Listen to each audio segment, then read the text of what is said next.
Hello, and yes, thank you, Cheryl. Our class today we called taking ownership, right? Today is the 29th of Nisan. It's Erev Rosh Chodesh. In a half hour or so, we're starting the 2 days of Rosh Chodesh Iyar. Wow. Rosh Chodesh Iyar is a very special time. It's the only month in the whole year in the Jewish calendar, whether it's a leap year, whether it's 13 months, month of Adar, or it's 12 months as a regular year, not a leap year, that the whole month we have this same mitzvah. What mitzvah? Counting the Omer. We're counting the Omer. We are counting the Omer every day. We counted a little bit in the month of Nisan. We started the second day of Pesach, so it's kind of a half a month. And then we're still counting it in the month of Sivan when we're starting right before Shavuot. But it's 49 days. We're counting 49 days, 7 weeks. So the only month, that the whole month we have the same mitzvah, and every single day of the month we have the same mitzvah. We have 7 days a week. Today we don't have the mitzvah of lighting Shabbos candles. We have it tomorrow night. So we have 6 days. We have different mitzvah of Shabbos. But the mitzvah of counting the Omer is every day. Doesn't matter if it's a weekday. It doesn't matter if it's Shabbos. It's still the same mitzvah. And it's something very special. We hope to discuss, I would love to discuss next week what the whole idea of counting the Omer, what are we counting? What does it teach us in a physical sense, and much more so in the eyes of Kabbalah, in the eyes of Chassidus, in the meditation part, what are we counting, what are we accomplishing with it, and so on and so forth. To be honest, I thought to do it this week, but then I said, because it's such a special date that we just had yesterday, I would like to discuss it, and very close to all of our hearts. The 28th of Nisan, I don't know what was the English time, but sometimes like that, like yesterday was the Hebrew day 28, today is the 29th. In 1991, I heard the talk of the Rebbe many, many times, and it was maybe 15, 20 minutes. I remember it vividly, not so my eyes, but more hearing it, because we were already in 1991, we were in Calgary, we weren't in New York.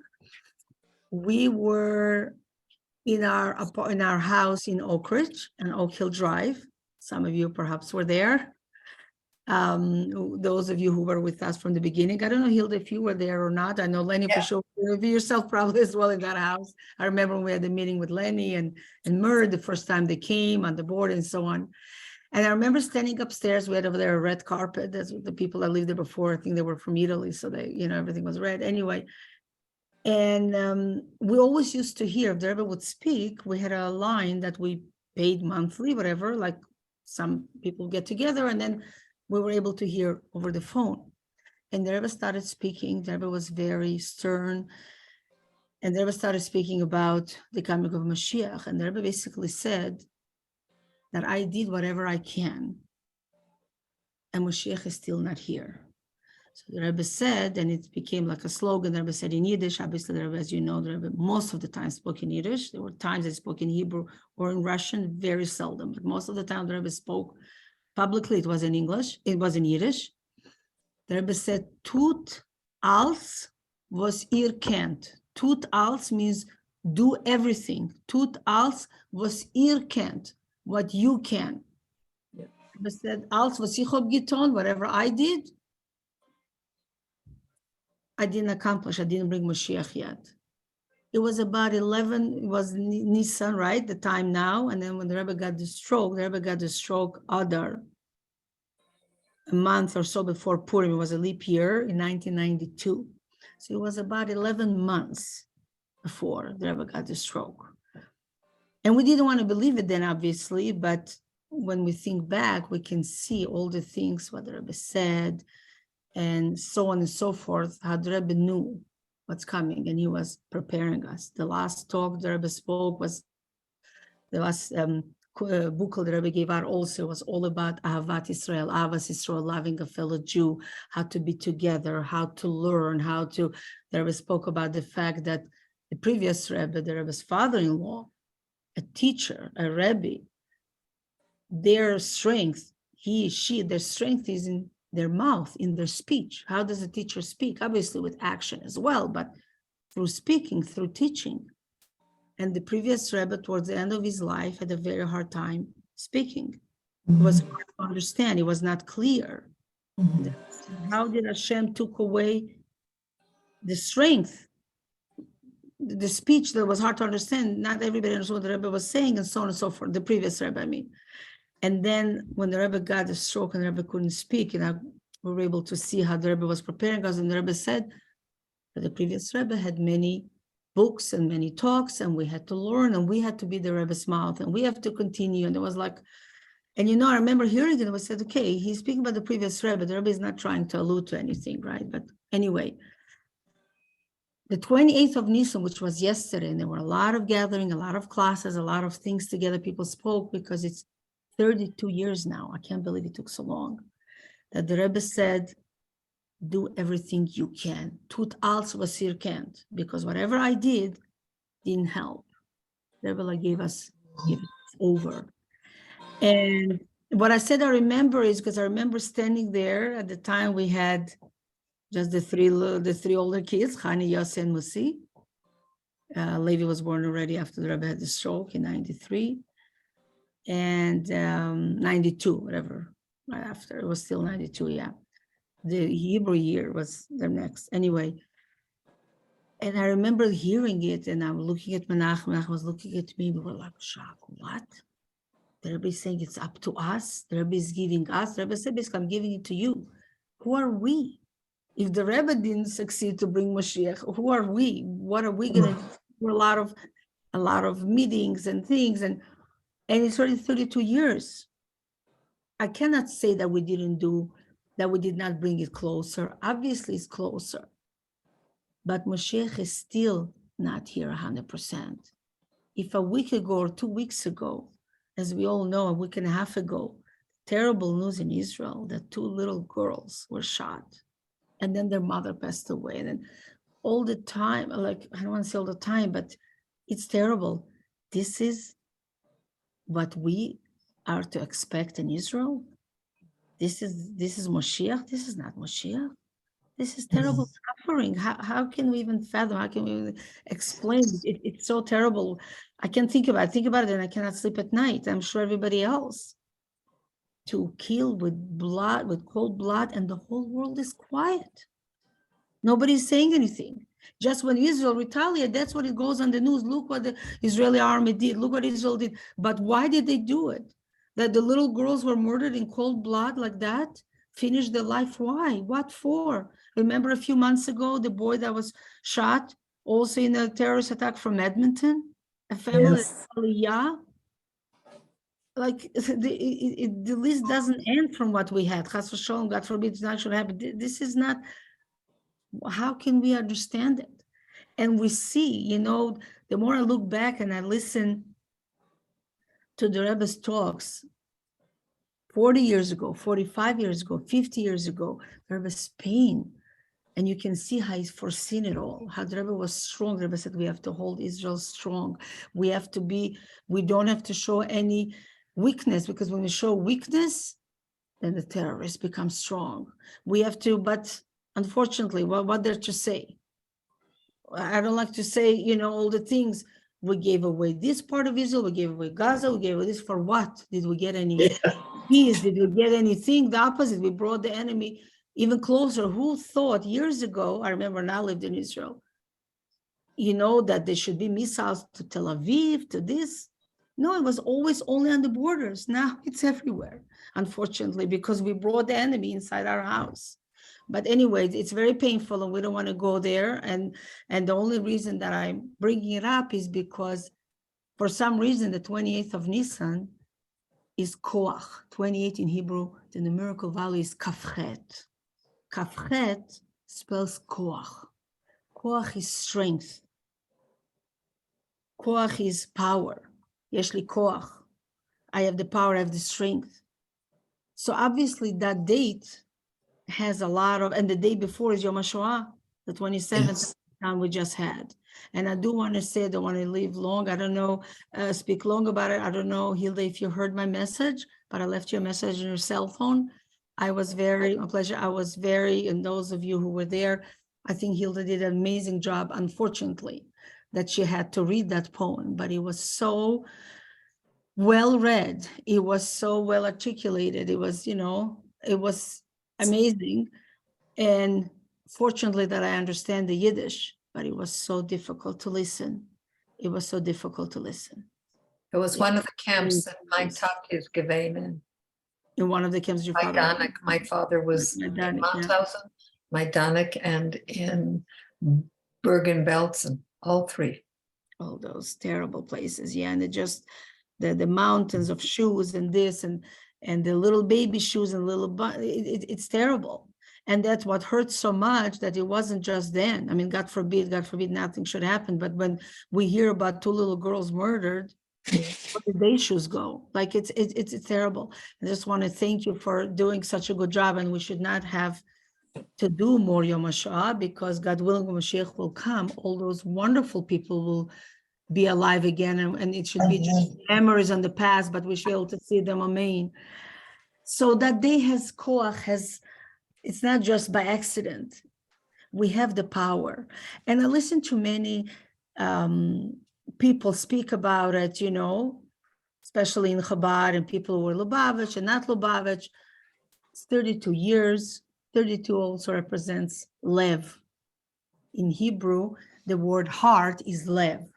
Lev is the numerical value of 32. Lamed is 30 and Bet is 2. Lev is 32. So we have to take close to heart what the Rebbe said.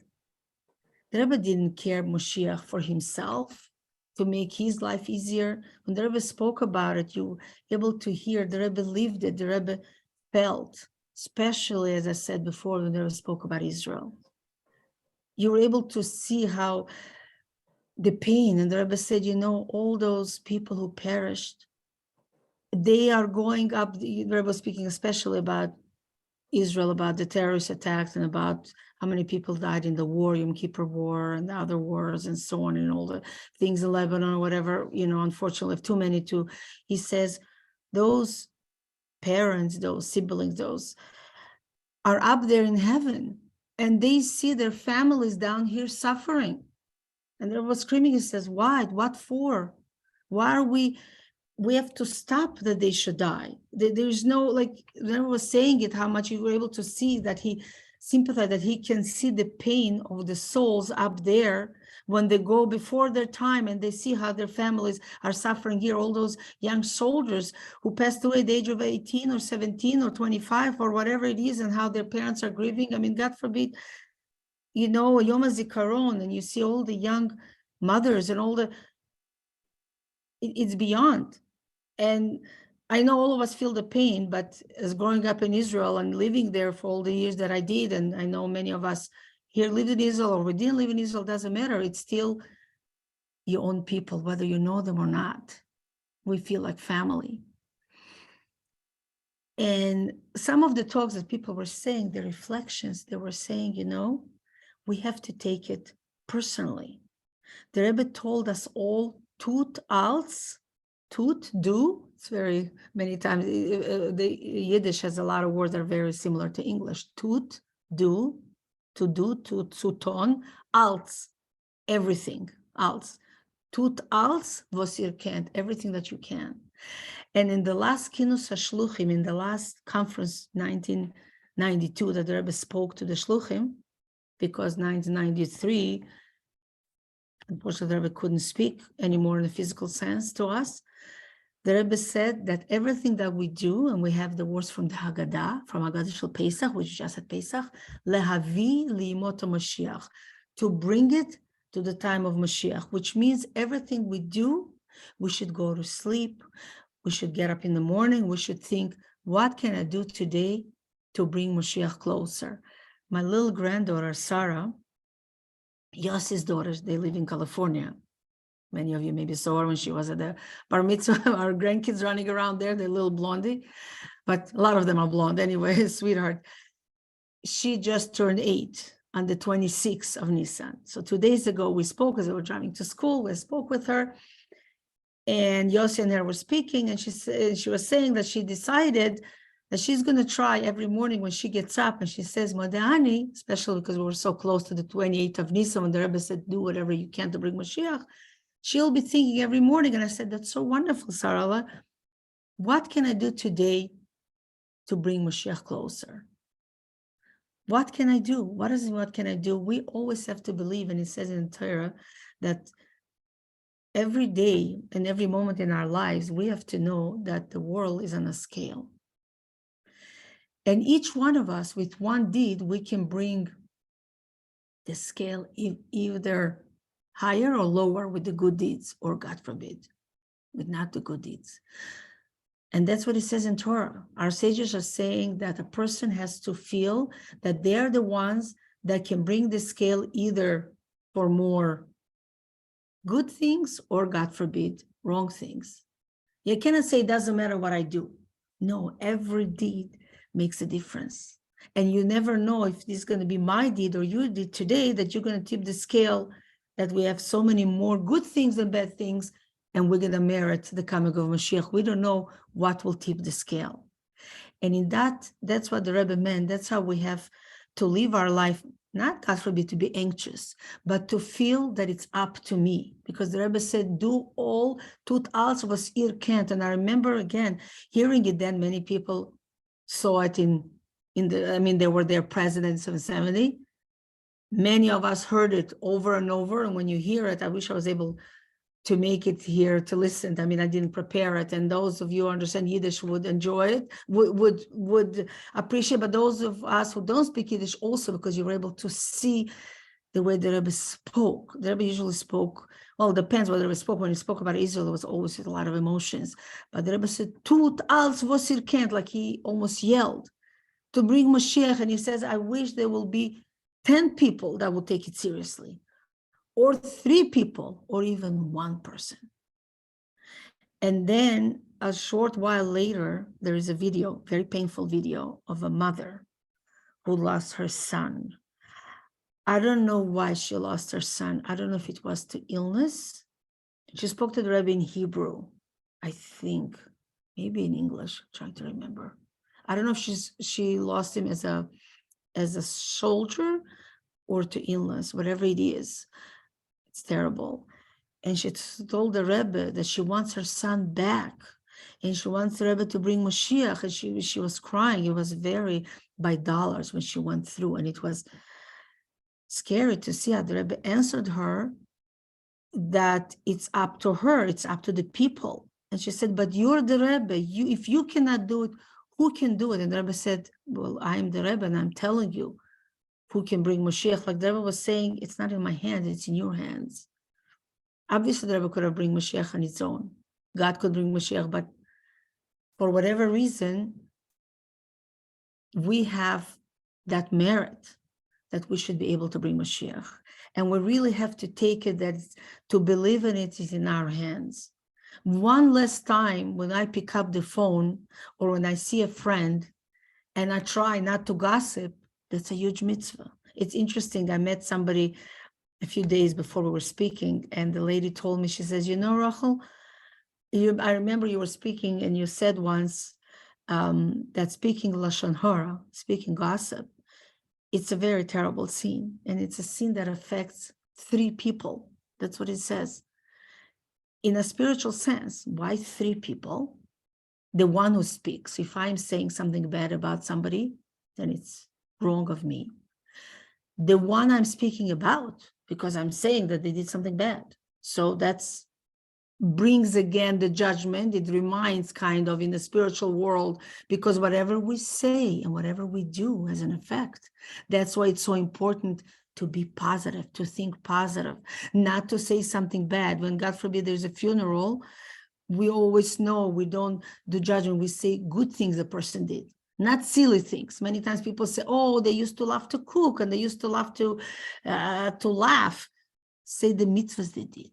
say how they love to help, say the good things that the angels hear, the positive things that make a difference, not physical things that all of us like to do. We all like to eat. That's not speaking highly of me that I like to eat, but it speaks highly of me that I like to eat and I like to share my food, and I invited people over my house and I fed people who were hungry or something like that. You know what I'm trying to say? That's why it's very important not to say bad things. Always say, don't say bad things about Jewish people. As you know, when I was saying today, mistakes we did in Israel, giving away land and this, let's not dwell on it. Let's just dwell of, okay, they made mistakes. Let Hashem forgive us. So when I speak about somebody bad, it's not good. It can bring, judgment from me. That's what's in horror, what's its evil eye. I know we're going to have a JLI course now, and I'm sure many of you will join, about what is superstition, what really has an effect, because many, and the other person is the person who's listening. So the one who speaks, the one who's listening, and the one who's speaking about is three people that we actually say something bad. I remember also reading, I think it was the Baal Shem Tov, that some person one time, Rochel never had put in this, sorry, I didn't read quick enough. I'm sorry, maybe you'll write it to me later. Somebody got angry at somebody else in a business deal, whatever it was, years ago. And he told his friend, I wish I can tear you like a fish, like kill you, basically meant to say, something like that. I'm almost sure it was the Baal Shem Tov. It was a big tzaddik that showed his students what it feels.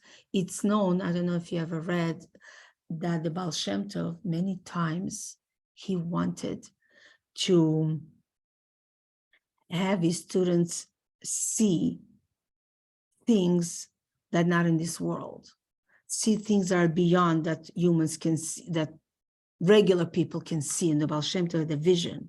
So he would put his holy hands, like they were, all the students will sit around the table, and he would put his holy hands around the two students who were next to him, and then the other ones would put, so they were like a round circle. And the Baal Shem Tov would close his eyes, whatever they knew that they were, and then they would see things that usually we wouldn't be able to see. One of the things that they were able to see was a Shabbos afternoon, and they were sitting and learning, and the Baal Shem Tov was teaching them. They were the scholars. We know, I mentioned many times, that during the time of the Baal Shem Tov, preceding to the Baal Shem Tov, there were many Jewish people that were amazing people, kind people. They knew how to read Hebrew, but they didn't understand.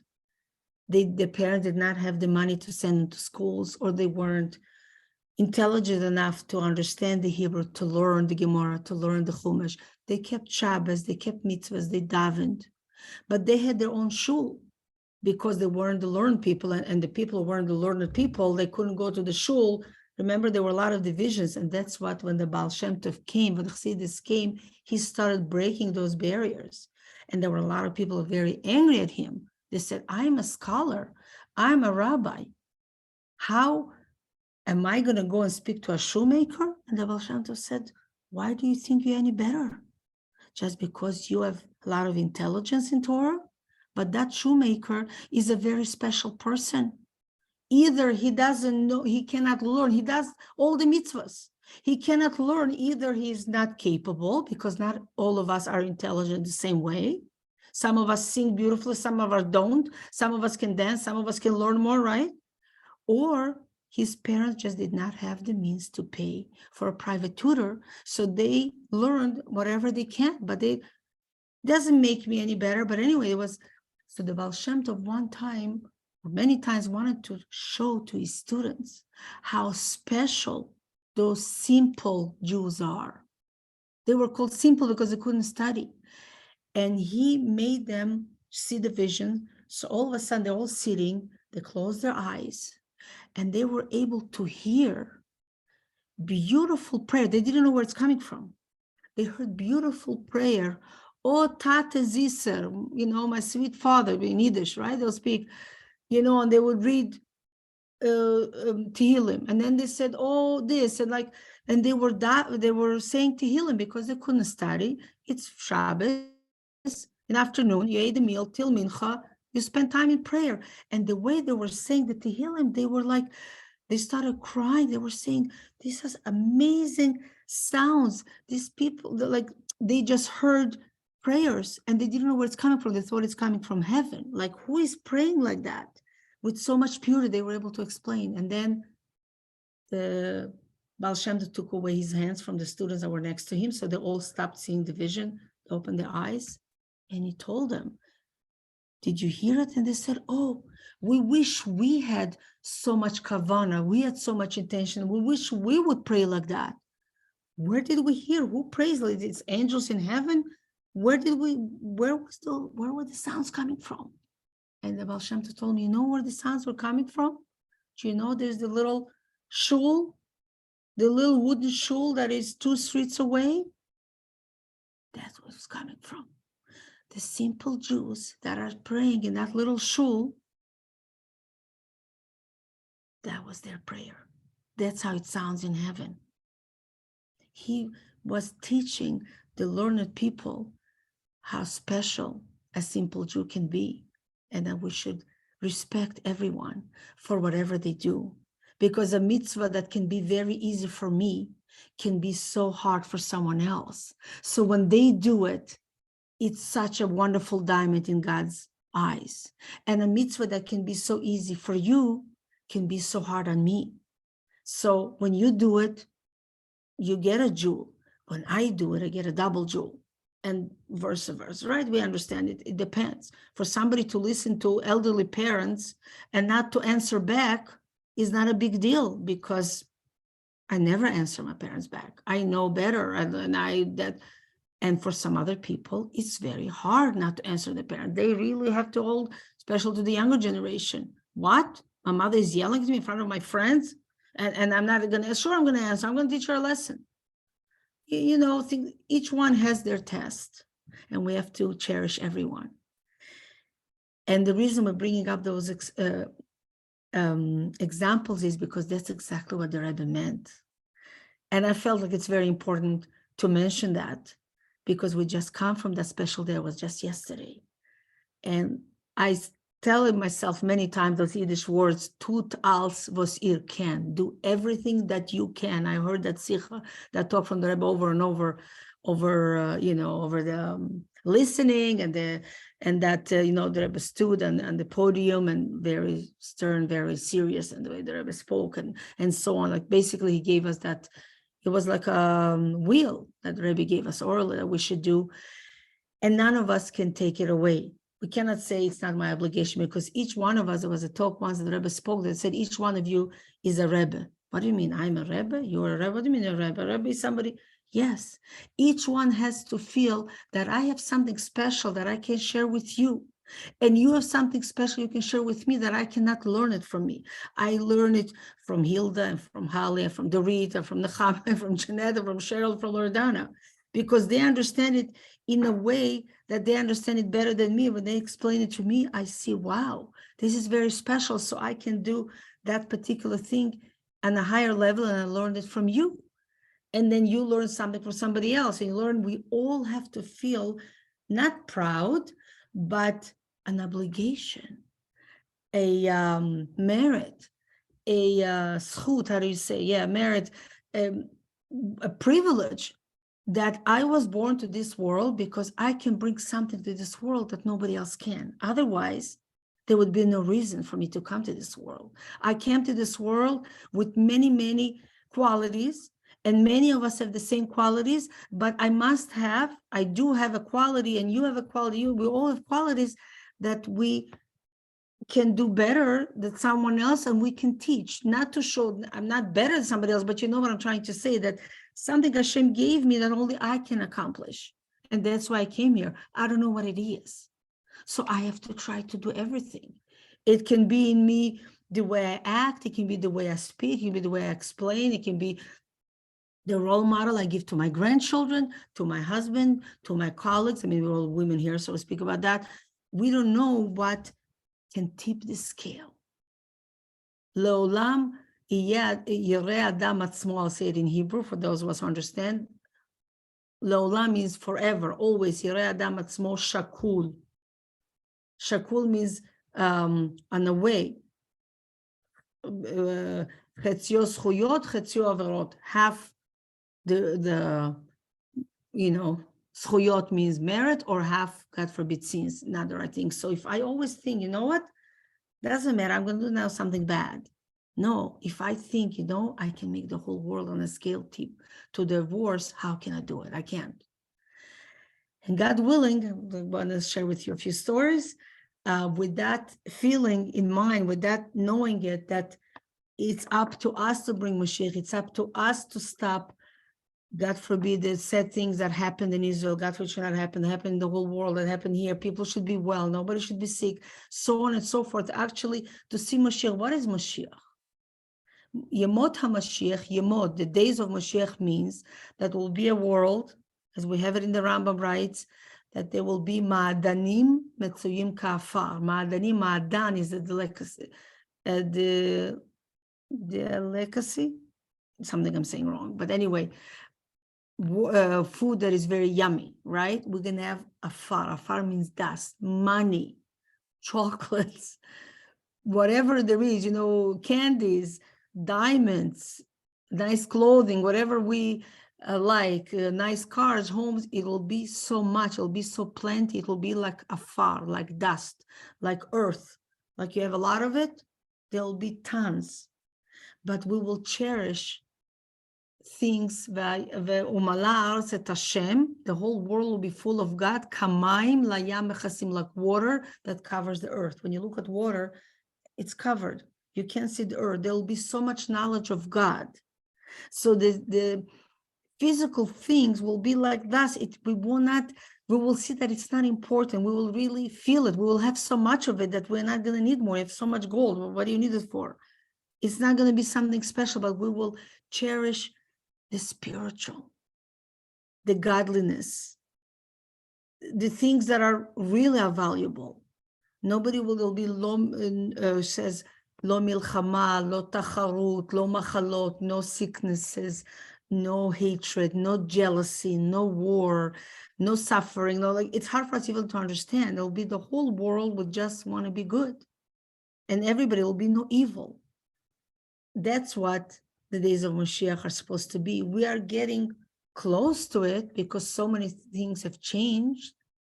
When we look how things were before, unfortunately, still there is evil in the world, obviously, and the whole world is crazy, but people speak more to each other. Unfortunately, what's going on in some parts of the world, that there's still bloody wars, but it's much less when you think how it used to be years ago. All the time, people killing each other physically. Now countries stand up for each other. There is a UN. There is more, hopefully, justice. There's police. There is this. Yeah. Still, everybody blames the Jews for everything, right? And in Israel, nobody says, God forbid, something bad happened. I'm not saying we're obviously not in the time of Mashiach, but we see signs it's coming closer. The whole thing with feminism. That the Rebbe spoke, that we have. The UN is never for Israel. That's true. It should be. It's good that we have that body that governs, that helps other countries. But yeah, that's why we are in goals. We are in exile. That's why we want Mashiach, obviously. But many of the things, because we're getting closer, and this we'll speak, God willing, when we speak about the Sfirot, about all the 7 emotions, the attributes, and so on that we count in the Sfirot, the 49 weeks. The last one is Malchut. Malchut is kingdom. The last Sphira, the lowest Sphira, kingdom, represents women. It's women. And because Malchut is Moshiach, because when Moshiach will come, Moshiach is the king. And it says Moshiach ben David, so we know it's going to be male. Moshiach is a male. It's the time of Moshiach, the Eshet Chayil Ateret Ba'ala. Eshet Chayil, the woman of valor, is Ateret Ba'ala. Ateret means crown, is the crown of her husband. A crown is on top of our head. So the special qualities that the feminine represents, that Hashem gave to the feminine part in the world. We also have masculine parts in us, and the masculine, the males have also feminine parts, but what feminine part represents in Hashem will be on a higher level. We will appreciate it more, and it's going to be more revealed, and that's how the times of Mashiach will be when Mashiach comes. So the reason that the modern feminism is not the right feminism, because the feminism is not to be like a man. The feminism is to be a woman, to be strong as a woman. But the whole thing came up because we are coming closer to the time of Mashiach, when the feminine part of Hashem will be more appreciated, and that's the way the world will act. In 2 words to explain is not wars. Masculine is to fight, to scream, to be strong. Feminine part is to explain, to be nice, to say things nicely through softness. And that's what Moshiach represents. Not wars, not fights, not sicknesses, not jealousy, everything relaxed and nice, and so on and so forth. So as we're coming to the time of Mashiach, we see as well in the general world and in Yiddishkeit as well. Years ago, there wasn't such things that the women were so out there. It was more closed. Now women give classes and more in the workforce, and not just in the general, in the Jewish world as well. Everything is tznius, everything is modest. We don't sing out there. We don't give classes in the middle of davening, because then the men won't be able to concentrate. So there's things in halacha that you're allowed, that you're not allowed. But years ago, many things were not even practiced, but now we're coming closer, and we need the influence of the women. It's needed.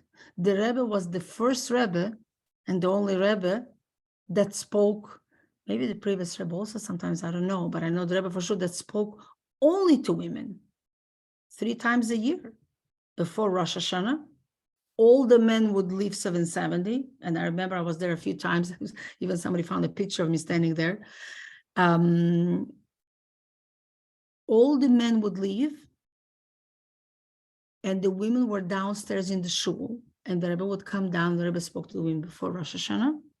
The other time the Rebbe spoke to the women was before Shavuos, before we got the Torah, which will be soon. It was the convention, the Kinuz, the convention of the women from the whole world, but mostly North America. And then again, all the men would leave the shul, and the Rebbe spoke to the women, and the Rebbe spoke also to the girls, to the graduated girls of Beis Rivka of the high school, which showed a lot of importance, how the Rebbe gave a lot of importance to graduation. The Rebbe spoke about it. So 3 times a year, the Rebbe spoke only to women, and all the men left. The Rebbe always spoke, people were able to come. Years before, if you had a question to a tzaddik, usually your husband went, your brother went, your father went. The Rebbe took women as well to Yechidas, to a private audience. Obviously, the Rebbe's room was always open, the window was always open, so it was done according to halacha, because you're not allowed to be alone with a man in the room. So it was always open, because sometimes women would come in or men would come in, but the Rebbe saw women also themselves. If women came and the husband wasn't there, they were allowed to go in, or single women or whatever. The Rebbe gave a lot of attention. The Rebbe spoke a lot that it's in our hands, because the same thing as the time of Mitzrayim, that the Jewish people merited to go out of Egypt because of the zchut, of the merit of the Jewish women, b'zchut nashim tzidkaniyot, the righteous women generation, the people who went out of Egypt. The Rebbe said the same thing in our generation. We're going to go out of the last exile that we are now because of the women. And it's also known that we have the same souls, the neshamot, because we all are reincarnated. We don't have new souls. Those souls of the people that were in Egypt, that went out of Egypt, it says that our generation has those souls, those neshamot. So we have that power to bring Mashiach. And the Rebbe gave the women a lot of this. When the Rebbe gave a lot of strength and a lot of encouragement, the Rebbe gave the Tanya from his own hand. When the Rebbe turned 80, the Rebbe stood for hours and he gave a Tanya to each person. And when the Rebbe finished with all the men, because they were inside the shul, right? The Rebbe said that I'm going to give the Tanya also to the women. It was like a shock, because the women also have to learn, because the Tanya speaks about loving God and fearing God and spirituality and all of that, and the women have to learn it. They have to know it for themselves, they have to know it for their families. And all the women went by, whoever was there, little girls, everybody went by. Many times the Rebbe gave out booklets. I remember myself being there. The men would finish, they'd go out, and all the women would come down to the shul. So the Rebbe gave a lot of that, because we are coming to the end of times, as we want to, as it says. But really, till we finish to the 6th era, right, the 6th millennium, we still have about 200 years. We don't want to wait so long. We want Mashiach to come now. We don't want to wait till it finishes. We know that we can bring Mashiach.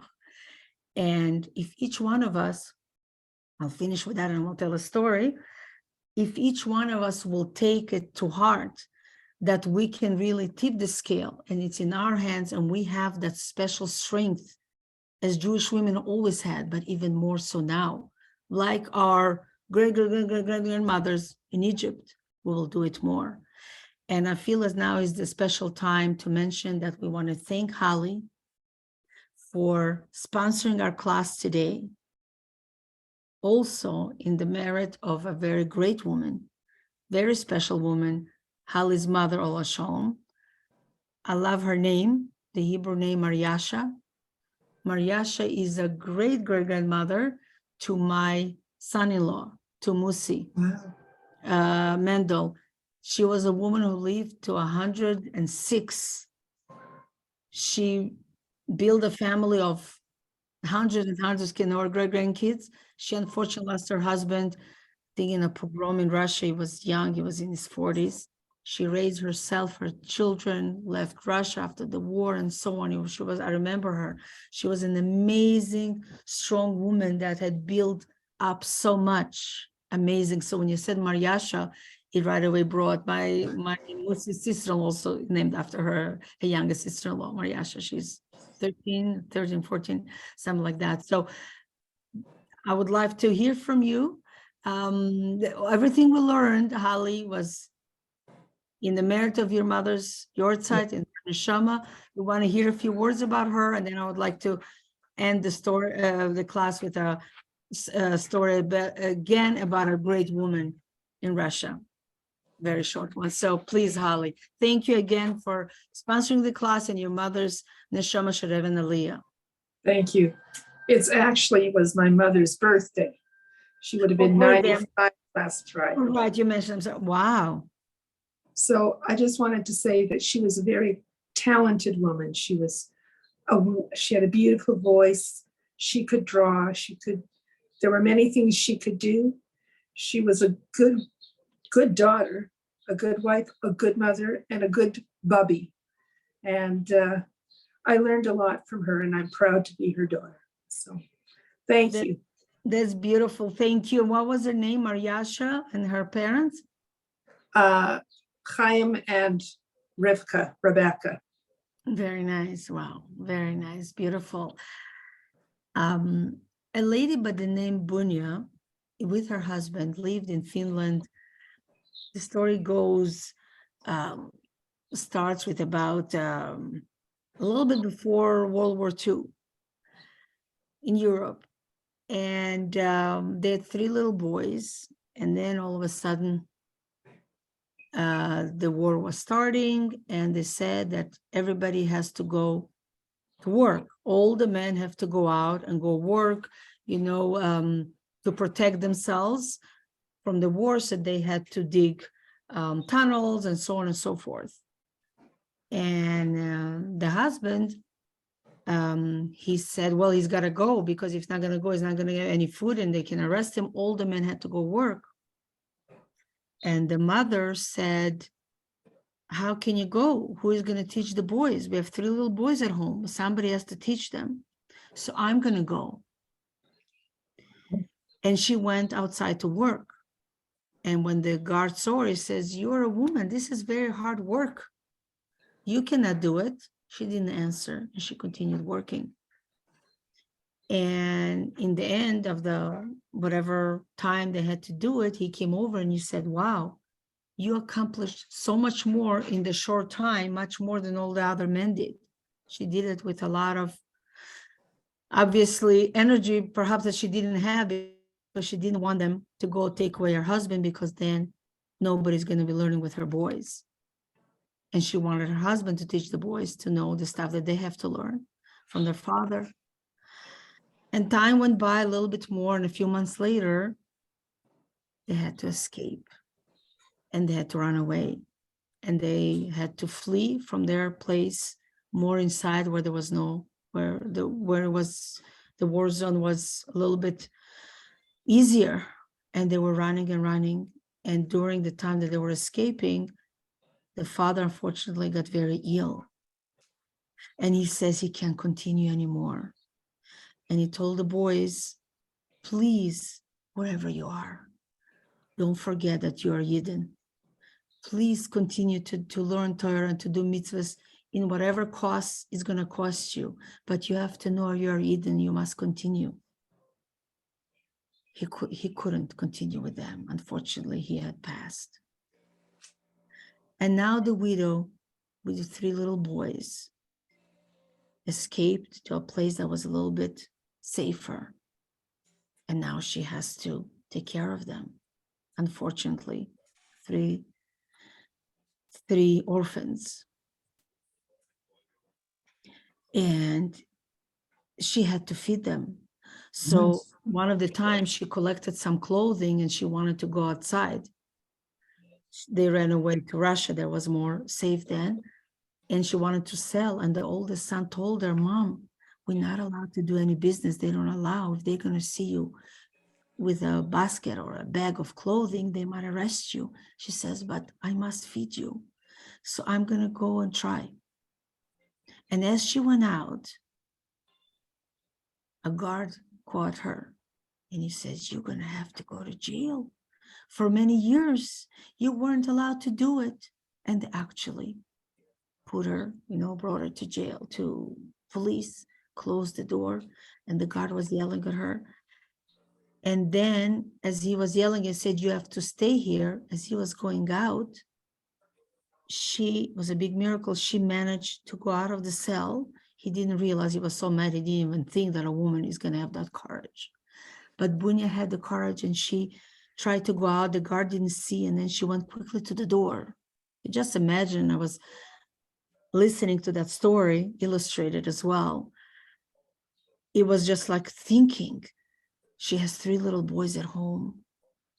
They have no father. She's the only one to care for them. There's nobody to talk to in jail. And here she is. She has that moment, she went out. And then the guard by the door is sitting there and she sees that he is like a little bit, drunk or what. And she says, open up the door. He goes, why? He says, because they let me go. Open up the door. He says, oh, they let you go. She goes, yeah, they let me go. And thank goodness they opened the door and she went out. When she went out, the way she said the story later, when she came out, she said she doesn't know if it was a guard or it was Eliyahu. It was Elijah the prophet. It was for sure some kind of a miracle or an angel. Who knows what was sitting there? She escaped. She came home. And she went back to the little boys and somehow they survived. But she was very worried because where she was in that place in Russia, there was no yeshiva for her boys.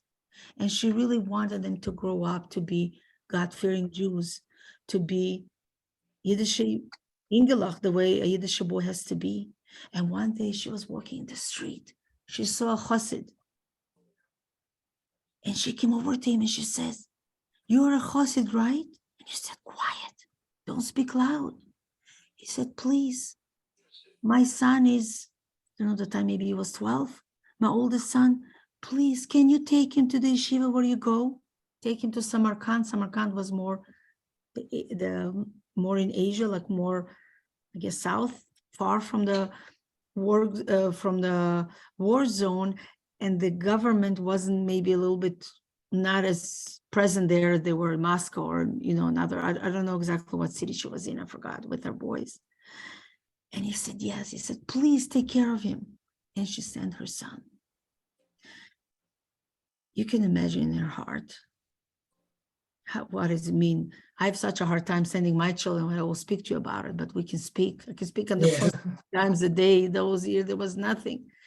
And then a year later, the same chassid appears again in town. I guess he would come either to collect money or to see which boys want to go to yeshiva, whatever he was. And she recognized him and she said, how is my son doing? He's doing amazing. He's learning. He's serious. He's happy. It's wonderful. Please, can you take my second son? He said, no, I can't. They're going to catch me. Please. She says, I'm going to start screaming. He says, okay, just be quiet. Don't scream because they're going to arrest me. They're going to see, you can't have commotion. You have to understand the way it was in Russia in those years. It was terrible. You couldn't speak out loud. You couldn't do anything. It was everybody in the street. You never knew who you can trust, because even the people who did not wear uniform, they were undercover police. So you were like afraid from your own shadow. It's terrible how people lived. And she sent her second son as well. And now she has the little baby Yaakov at home. And she decided she must send him as well. But he's so young. And she met again the rabbi, and the rabbi said, no, I'm not going to take him. He's too young. And she started crying and she said, please. But then the little boy started crying. He says, Mommy, I don't want to leave you. It's a true story, girls. I'll tell you soon from whom I heard it many times, but who shared it just yesterday or today, actually. Mommy, I can't leave you. I don't want to leave you. I'm so young. I want to stay with you. And Mommy said, Yankila, but you must go study. There's nobody here teaching you. I promise you I'll come. I'll come to you. And he says, Mommy, you promise? I promise I'll come to you. Please go with this chassid. Please go with the Rebbe. And the train went off. She pushed the boy to the thing, and the boy left with the rabbi. And now a few months later, she said, okay, I promised my boy. She collected enough money, whatever she needed, and she made her long journey to the city of Samarkand. And she gets off in the train station. And she said, now what? How will I ever find my boys? I promised my little one that I'll come, but they are learning underground. I can't even say their name. I don't know who's taking care of them. Those people appear on the streets very little. In those years, it was even more scary than it was in the 70s, in the 60s, when my brother, as I said, he was like under home arrest, because if people see him, they where school is going to, people will ask. It was crazy, the way people followed you everywhere you went and what you did. And she's standing at the train station. She's going back and forth and back and forth. How will I find my boys? And all of a sudden, she sees her little boy, the uncle, a little 6-year-old, is running. Mommy, you came. I always cry when I think about it. And they hugged and they cried. And he says, Mother said, Yankala, how did you know I'm going to arrive today? How did you know to come to the train station to see me? And he said, Mommy, what do you mean? How did I know? Every day after Cheder, I would come to the train station and I would wait and I would look at every train that the people went out, and I would look for you. Because you promised me, Mommy. You promised me that you will come. I still have those shows in my hands. And I knew that if you promised, you will fulfill. I knew the day will come that I'll see you. So since I got here for all these months, every day I would come to the train station and see if you're here. And I came here today. And I found you. Yes, the Rebbe promised us that Moshiach will come. We know it's going to be true. Bunya, Olav Shalom, is the grandmother of my classmate, Rivki.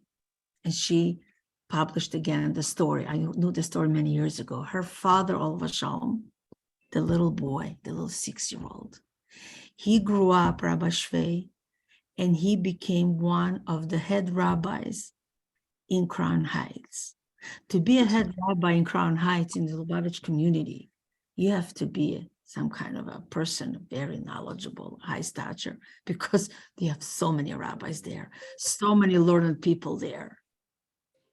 Look what this special woman, who was she able to raise? And my sister-in-law, my classmate just published, because it was the year that unfortunately he passed away during COVID. He got COVID a few years ago. He was elderly, he was probably in his early 80s.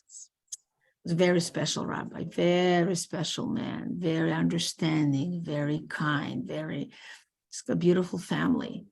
And look what he grew up to be like. Yeah. But how did he merit it, if not the mother? She became a widow, she stayed alone.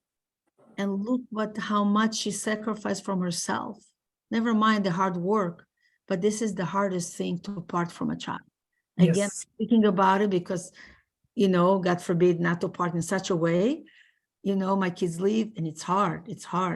My son calls, Mommy, I want to be with you. Mommy, I miss you. And we speak. And he knows, I know I have to learn it, but it's hard. The phone, and he calls, he's coming home in 4 weeks. We're counting the days. He's coming for a week for bar mitzvah of a classmate. He's staying for Shavuot. Very happy staying by my daughter. It's everything very good, but it's not home after all. But we communicate. What a big sacrifice to send one son and another son, all because she wanted them to grow up, to become real Yidden. And she merited to have that little one that she sent so young to become such a special, special person. So I felt like, because the Yortzeit is now, and the great woman that she was, but she was able to accomplish that her children should be the way she wanted, but she gave a lot for it, obviously, with her going to dig the well, to dig the tunnels and so on and so forth, everything she did because she knew the truth. So girls, we have that power, we have that understanding, we have that wisdom. We have to use our wisdom the right way. As I said many times, to say less, many times is more. Not to preach. I'm not saying to preach to our kids. I'm not saying to preach to our grandkids. A lot of us already, thank God, have grandchildren. We have to use our wisdom, how to bring them the Torah life, how to have them appreciate Yiddishkeit, to love Yiddishkeit, not to resent it, not to resent how come I don't have a Christmas tree, but to be proud that I have a menorah. I have Pesach, I have Shavuos, to be proud to be a Yid. We have to bring it in a nice way, in a loving way, that they should feel it, that they shouldn't think I'm deprived, that I'm not a Yid. The opposite, I have something special to share. It's very nice. The not Yidden are very nice people, and they were created that way for a reason. And I was born a Jew for a reason.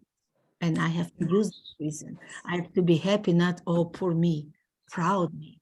And we all have that wisdom to do more, to do things, to show by example. And God willing, we should be able to tip the scale, that we should hear in our ears, in our minds, in our souls, as much as possible, tut alts, do everything with irken that you can. We should think, yes, I can do a lot. Let me do everything in my power, not in the power of someone else. Hashem is not asking me to know, and I'm just gonna say Hilda because she read it so beautiful, the poem she read, to read it like Hilda. Not everybody's talented to do that.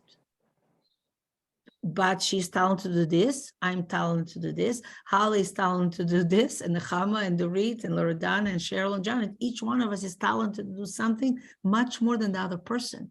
So let's think deep in our hearts, what am I talented for? In many talents, not just one, many talents, to awaken the Jewish spark, to awaken the Pintalayid that we have, to do the right thing.